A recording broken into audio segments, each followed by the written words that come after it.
all of his career. He's bounced back after the horrible postseason that he had. Kawhi has been Kawhi. Reggie Jackson has stepped up tremendously. And great job by Ty Lue, because these guys have bought in. They're sharing the ball. They're competing at a high level on the defensive end, and you can feel the energy. And most importantly, the thing that I've witnessed is Kawhi is starting to be more vocal. He's starting to be a better leader. I'm watching him interact with guys and talk with guys and trust guys. So the Clippers are dangerous. And guess what? If I'm the Lakers, I'm keeping a close eye on them, because they will possibly have to see them in the Western Conference, and it won't be a cakewalk, or the Clippers could possibly beat the Lakers if the Lakers are not careful.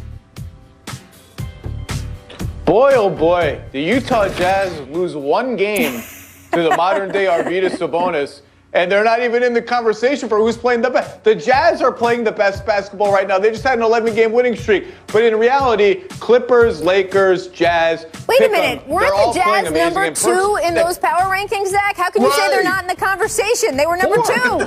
They were 4. They were 4. You're asking me who's playing the best right now? The team that just had an 11-game winning streak that blew everybody away. But the Clippers, are also The Clippers are also blowing people away. I mean, they killed the Kings twice. They killed the Pacers, the Magic. They are running roughshod over teams. And yeah, they look every bit the title contender that we thought they were. I picked them to win the title last year. I was wrong. I think this team has enormous potential. And Paul George is having his vengeance tour just like he said he would. And Kawhi looks like Kawhi. So the Clippers have to be really, really encouraged by how they're playing, how they've taken to some of the adjustments that Ty Lue has made to their style and their rotation. They look really, really good. Well, look, I like what you said, Perk, about sharing the ball. Just from the eye test, watching the way they play, those hockey assists, it's not just the passes that lead to the basket, but the passes that lead to the basket, to baskets that lead to the basket. Hey, you know what I mean? Rachel, see, I love it when you give me this good gospel on Monday. I love it. See, when you talk about that eye test and not getting caught up in the analytics, that lets me goes to know that you are sitting in front of your television and you actually watching the game. You know I am, Perk. That's what basketball purists do. Absolutely. They sit down and they watch it with their eyes, Rachel. Well, the eye test gives you all those hockey assists, but I will say, if you dive into the analytics, you've got good numbers for the Clippers there, too. Per Kawhi has the 3rd highest player efficiency rating in the league this season. He's played in 17 of the Clippers' 21 games, which is also an important number, and he's averaging 34 minutes a game. So, Zach, what do you think has changed for Kawhi in his second season in L.A.? Not that much. He's Kawhi Leonard. He's freaking amazing. He's amazing in LA. He's amazing in Toronto. He's amazing in San Antonio. His stats look about the same. His defense is as ferocious as ever. The one thing that does jump out, though, and it's interesting to monitor, we saw that dunk on R.J. Barrett earlier. Kawhi is shooting 80% at the basket this season. He's usually in the mid-60s like most people are. He's now up in LeBron territory where you're like, oh my God, he's dunking everything. He's finishing everything at the basket. Maybe it says he's healthier. Maybe it says he's feeling more pop in his legs. I don't know what it is. But if that keeps up, and the Clippers, by the way, who don't get to the rim much and who don't earn free throws, if they can get those numbers up, then they become a really scary team.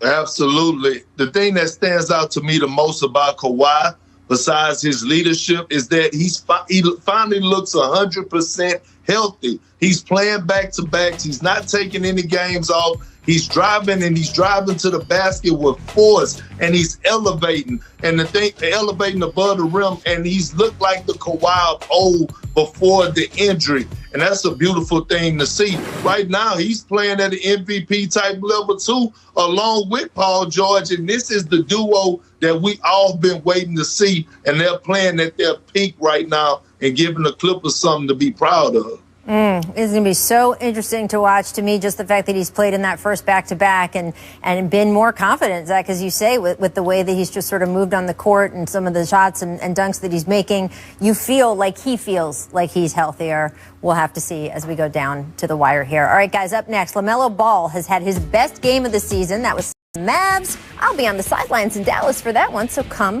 hang out. All right, Klay Thompson doing some guest announcing this past weekend for the Warriors. This was so good. Take a listen.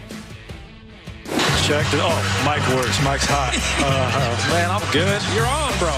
I didn't want to do it, but then I saw this backdrop, and someone went through great lengths to make that happen, so I felt bad not fulfilling my end of the deal. Yeah. Oh, my goodness. Steph makes this. How much longer until you break Ray Allen's three-point record? I mean, you're in the booth right now, so it's your job to know these stats, to be able to do the quick math. Bob, I don't know. What do you think? 40 games? He's 400 Oh, behind, Clay. Shoot. 2 seasons. I'm waiting for you to say Svi Mihailuk right now. Svi Mihailuk with the long loaf. Shortbread and long loaf, Clay. You may have added to the play-by-play. Watch this. Watch this. Easy now. Shortbread. He catched it. What's McGruder doing over there? There's a little scuffle. What are you talking about, Juan? Rodney McGruder. Oh, no, this dude might be out the league soon. He's probably mad about that. Who knows? Wow. Shots fired. He's over here checking my guy. You good? 5 He's over here Warriors. trying to start something like he's a good player or something. It's like, bro, Easy. get out of here. You might be. Sorry. All right, we're done. Easy. We're done. Amazing. Welcome back to The Jump. I'm Rachel Nichols, still hanging out with Kendrick Perkins, Zach Lowe. First of all, I would just like to point out when we saw Clay interviewing Steph there, see, it's not so easy to do that job, Clay, okay? He was looking down at his notes. He didn't have the right numbers. I'm just saying. I will say, however, he completely redeemed himself with the colorful way that he described Rodney McGruder on that Warriors broadcast. That is keeping it real for the fans. And unfortunately for McGruder, Draymond Green also had quite a bit to say about McGruder after the game. Let's roll that as well. Apparently he was taking up for Wayne Ellington. When the Rodney McGruder become the tough guy of the team? Like, I don't know, man. Everybody in the league tough these days. It's crazy. I've seen a lot of tough guys this year. I don't understand it. And don't nobody do anything. Also, I think it was something that Juan said in the first or second quarter to Wayne Ellington. You ain't got nothing better to do that you still thinking about something from the first or second quarter when you weren't in the game. So apparently, Wayne Ellington must have went over to the bench. I guess he went and told Rodney McGruder because he hadn't been in the game. Yeah. I don't know, man. There's too many tough guys in this league these days for me. But I know ain't nobody scared of no damn Rodney McGruder. I don't even know what to do with all of this. I saw someone on Twitter afterwards said that should just be Draymond's Hall of Fame speech, and we're done. Zach, whose comments stung more, Clay or Draymond's? Well, look, this is if this is the price of getting unfiltered Klay Thompson, I'm willing to throw Rodney McGruder under the bus to get unfiltered Klay Thompson. I'm sorry. But I will say, this felt a little bit like bullying to me. Like, Rodney McGruder's just trying to fight and scrap for his NBA career, and Draymond and Klay are Hall of Famers, multi-time All-Stars. He let Rodney McGruder be. We don't need to go off for 5 minutes about... Did you see the Warriors broadcast put down 5 minutes per game in 4 games this season? Even the Warriors broadcast got into bullying Rodney McGruder. Poor guy. My God.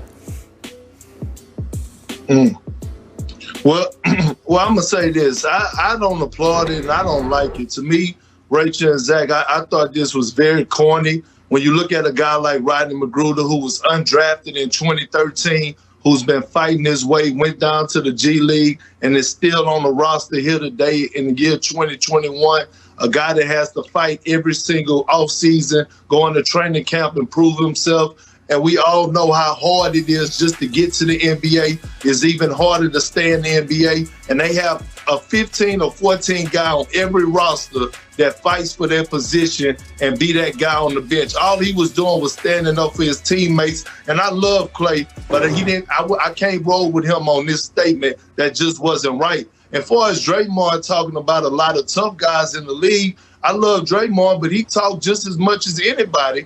And nobody really is doing nothing outside of talking, because Draymond is not doing anything to nobody when he sees somebody outside in the offseason, outside the court when the season is over. Because I could recall the incident where Tristan Thompson had addressed him and he copped the plea. So at the end of the day, look, I don't agree with Klay's statement. I know it was good. It was funny at the time. But a guy like Rodney Magruder, who's actually fighting for his job year after year after year, and is still surviving in the league. They have a lot of guys that are on rosters like that, and I just can't roll with that state. Well, I respect all of that, and I do think that's important. But also, this is an issue that Rodney Magruder came over. He went toward the Warriors tunnel. In fact, there were reports afterward that the league was going to look into that because it violates some of the protocols that they have set up. And we have a league where people are constantly saying, oh, I wish it had the toughness. I wish we had the toughness of the old days in the 90s in the NBA. I'm not sure that anything that was said on the broadcast or in the post-game press conference rises to the level of sort of the back and forths and the beefs and the stuff that we saw